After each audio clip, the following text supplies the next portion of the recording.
This is a Sports Catastrophe production. Hey there, hello there, hello there. Chef Cutter Dub, and welcome to another Sports Catastrophe on this day. And on this day, May the 17th, in the year 1979, the Phillies and Cubs would play one of the greatest games of all time.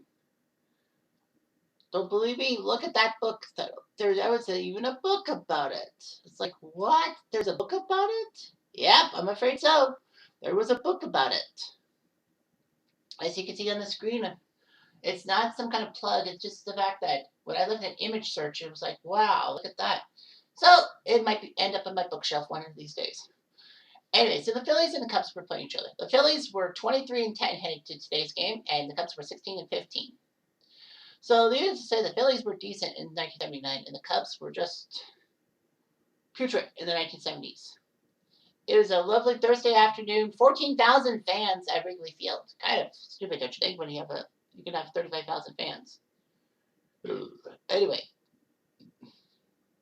so this game would be known for having only 11 pitchers. When you look at the fact that all the runs have been scored. So anyway, the starting lineups were like this: the Phillies had Bake McBride at right field, Larry Boa at short. The footnote, he would be a Cub later for Ryan Sandberg. Pete Rose at first base. No, Boa would come with Sandberg. What am I thinking? Pete Rose at first base. Mike Schmidt at third. Dale Unser, not a race car guy, in left field. Gary Maddox in center. Bobby Boone at catcher. Rudy Mioli at second base. And Randy Lurch, at pitcher.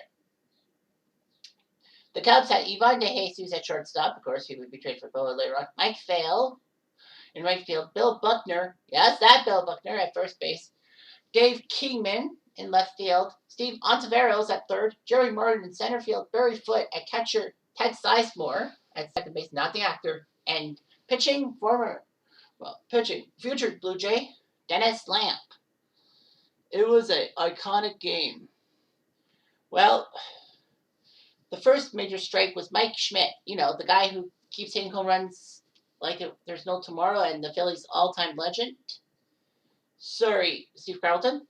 Schmidt put up a 3-run home run in the first inning to score himself, Larry Boa, and Pete Rose. So it's 3-0, and you're thinking, okay, that's fine. And then Bob Boone comes freaking out of nowhere with a home run, 3-run shot of his own after Unser and Maddox got on base. So Bob Boone made it 6-0. Donnie Moore, yes, that Donnie Moore of 1986 ALCS infamy, would come to relieve Dennis Lamp. Mioli struck out. But then, out of freaking nowhere, Randy Lurch, the pitcher Randy Lurch, hits a home run to make it 7-0. And you knew this game was certifiably crazy. And that was only 1/2 inning. The Cubs could have rolled over 9. However, they put up some numbers too. Bill Buckner with an RBI single to score DeJesus. Dave Kingman with his first home run of the day, a 3-run Bronco Buster to make it 7-4, scoring him, Mike Pfeil, and Buckner. And then after a double by Jerry Martin, the Phillies went with their bullpen and took Doug Bird. After a lineout, Ted Sizemore came in and singled to make it 7-5. And then Donnie Moore comes to the plate. They didn't pinch hit for him. Why would you pinch hit for him? So, for some strange reason, he decides to hit a triple to center field to score Sizemore to make it 7-6. So both pitchers who came up to bat in the first inning got extra base hits. DeJesus would fly out, and the Phillies were up 7-6. Strangely enough, that was all until the top of the third, when Bob Boone scored an RBI single after Gary Maddox put up a double. Later on, Bake McBride hit an RBI single to score Boone, and Pete Rose doubled to score Doug Bird, who walked as a pitcher, took a walk, scored Bird and McBride. Donnie Moore out. Willie Hernandez, the 1984 AL MVP, came into the game. Of course, I know I'm saying it not in the proper vernacular, like I should say future AL MVP, Willie Hernandez. But regardless. So they intentionally walked Mike Schmidt. Smart move. Bases are juiced. Dale Unser gets an RBI ground out. Bases are still loaded. No. the score. Now the runners on second and third. Gary Maddox comes in. Boom. He's a home run hitter too. He hits a 3-run shot to make it 15-6. Can you believe it? 15-6 in baseball. And we're done only 2.5 innings. So the Phillies were on pace for 45 runs. Nothing else happened. The Cubs couldn't do anything in their bottom third. Top of the fourth, Pete Rose RBI double. Then Gary Maddox with an RBI double. And for some strange reason, the Phillies decide to pinch run for Maddox and put Greg Gross in. Phillies don't score, and Gross stays in the game. But in the bottom of the fourth, Bird runs into trouble. He gives up a powerful 2-run home run to Dave Kingman, who scored him and Mike Vail. And then Steve Ontiveros comes in and makes it 17-9. So the Phils were up 17-9 after 4 innings. Then the Phils said, you know what? We don't need the Bird. So they decided to pinch hit and put Greg the Bull Wyszynski in. He walks. And then, because he's not a good runner, Nino Espinosa comes in. And Nino Espinosa, I think was a pitcher. I don't think so. But anyway, Espinosa was pinch running for him. Larry Boa would hit an RBI double to score Espinosa. Pete Rose reached on a ground ball to score Big McBride. And just like that, it's 19-9. Dal Unser and Greg Gross would hit back-to-back sac flies, which is unusual. And it's 21-9 Phillies. So, great job by all. And the Cubs were really in trouble. They were down 21-9. That's a football score. Tuck McGraw, yes, that Tuck McGraw would come in to pitch in the 5th. Are you serious? Tuck McGraw's like the fireman, the closer. Put someone else in for that way. Anyway, Willie Hernandez was taken out of the game for a pinch hitter. That was Steve Dillard, who didn't do his job. Well, he walked. De Jesus hit an RBI walk. Had an RBI walk. After fly ball out by Mike Vail, Bill Buckner, yes, that Bill Buckner, hit a home run, a grand slam, boom, 21-14. So, yes, it was more of a football score now. So, Phillies were up 21-14. But it was an over. Jerry Martin would hit a 2-run home run to make it 21-16. Can you believe it? This is like madness. And McGraw did not see the end of the 5th. He was yanked for Ron Reed. Should have put Ron Reed in the first place. Score 21-16 for the Phillies. Phillies did nothing in their half of the 6th. Bill Caldwell, future Blue Jay, would come in and all that. And Steve Dillard went to second base for Ted Sizemore. So anyway, Mike Vail and Bill Buckner had back-to-back RBI groundouts. And then came the big bad. I believe this was the most famous Dave Kingman home run. It is the most famous home run in Wrigley Field history. Dave Kingman hits a nice pitch, home run, make it 21-19. But that wasn't the end of it. Kingman hit the porch of the White House down the street on Waveland. It was marked at over 500 feet. Well, it was more like 453, but honestly, it's left field. What do you expect? So Dave Kingman hit the most famous Wrigley Field home run, the longest Wrigley Field home run on this day, making it 21-19. Ontiveros would ground out. But the Phillies didn't rest.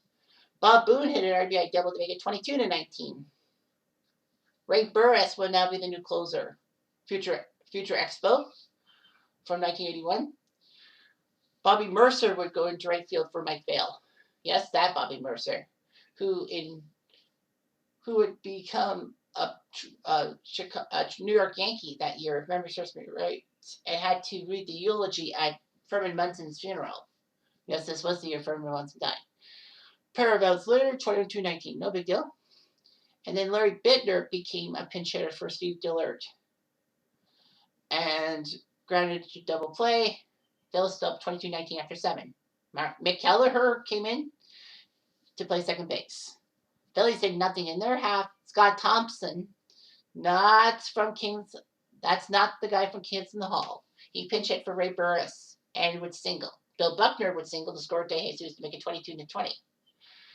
Kingman tried again for a home run and failed after a ground out. Jerry Martin comes into the plate and hits an RBI single to make it 22-21 to score Thompson. Barry Foote would come in with Mary Racing to score on Tavares. And Ron Reed had given up a big lead, and the Phillies and Cubs were tied at 22. Why didn't they take Reed out? Top of the ninth, Bruce Sutter. Yes, that guy. Famous Cardinals closer. Future Cardinals closer, if you will. Came in to replace Jerry Martin. Bobby Mercer would go from right to center, and Scott Thompson would go in to play right field. So Boone lined out. Meoli walked. I'm surprised that Rudy Meoli stayed the whole game. Ron Reed was pinch hit for by Tim McCarver. Yes, that Tim McCarver. Meoli stole second. McCarver grounded out. Meoli got to third, but Baker McBride grounded out himself. Now the Cubs had a chance in the bottom of the ninth against Raleigh Eastwick, who used to be very good for the Reds back in the day. Unfortunately, Kelleher, DeJesus, and Thompson all went out 22-22. So Sutter still was pitching. After getting Larry Bowa and Pete Rose out, he gets Mike Schmidt, and boom, home run to left field, and the Phillies have made it 23-22. Dellinger strikes out. Bottom of the 10th, Eastwood comes in and gets Buckner, Kingman, and Tavares out. Phillies win 23-22 in 10 innings. One of the most shocking events ever. And it took 4 hours. So the game started at 2:30 Eastern time, so it would be about 6:30 by the time it ended. Wow. Can you believe it? When you look at everyone, it's like every Phillies starter had a hit, including Randy Lurch. But the thing is that, the Cubs did the same thing too. But the one thing you take away from this game, other than the Phillies winning, is the Cubs. Can you believe their 6 pitchers are more of household names than anything? You had a future 1985 Toronto Blue Jay who went 11-0 to set the record for most wins in a season without a loss as a starter, in Dennis Lamb. You had a guy who gave up, unfortunately, the worst home run possible to Dave Henderson in the 1986 ALCS in Donnie Moore. You had 1984 AL MVP / Cy Young winner, Willie Hernandez. You had a future member of the 1985 Toronto Blue Jays, and Bill Caldwell. You had a future pitcher of the 1981 Montreal Expos and winning a game at Dodger Stadium in the NLCS, Ray Burroughs. And you had one of the most fearsome closers of the 1980s with the Cardinals, Bruce Sutter. The Cubs lineup that day, unfreaking believable how they would have 6 future superstars pitching. And the Phillies, well, Doug Bird, blech. But yeah, one of the craziest games in Major League history happened on this day. Crazy, eh? Of course, it would be. Anyway, I'm Jeff Diamond. I do.